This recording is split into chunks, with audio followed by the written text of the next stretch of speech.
आपकी विश्व समाचार अपडेट में आपका स्वागत है। पिछले सप्ताह के अंत में अमेरिका ने ईरान में मार गिराए गए एक लड़ाकू विमान के पायलट को सफलतापूर्वक बचाया। इस विषाद अभियान में 150 से अधिक विमान और सैकड़ों कर्मी शामिल थे।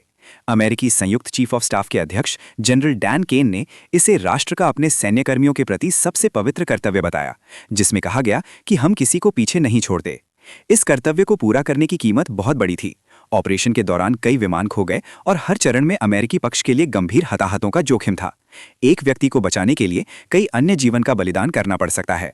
ये वही कारण है कि अमेरिकी वायुसेना MQ-9 रीपर जैसे ड्रोन का संचालन करती है। अमेरिका ने ईरान के आसमान में 1 दर्जन से अधिक रीपर खो दिए हैं, लेकिन इन्हें मीडिया का ध्यान बहुत कम मिला, जबकि एक पायलट के बचाव ने कई दिनों तक व्यापक रुचि आकर्षित की।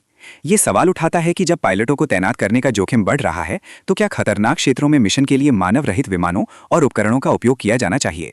राष्ट्रपति डोनाल्ड ट्रंप के अनुसार बचाव अभियान में 155 विमान लगे, जिनमें 4 बमवर्षक, 64 लड़ाकू विमान, 48 ईंधन भरने वाले विमान और 13 बचाव विमान शामिल थे। फोर्ब्स के अनुसार इस अभियान की कुल लागत $300 मिलियन से अधिक थी।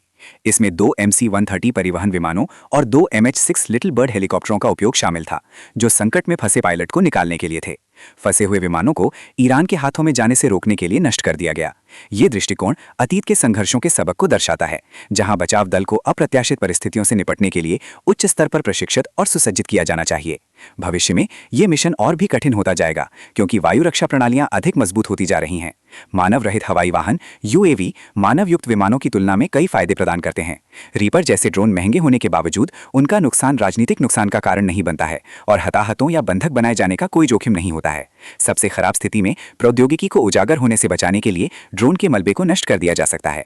जैसे जैसे मानव रहित तकनीक और AI का विकास हो रहा है, अमेरिका को अपनी रणनीतिक योजना में इस पर विचार करना होगा। सुनने के लिए धन्यवाद।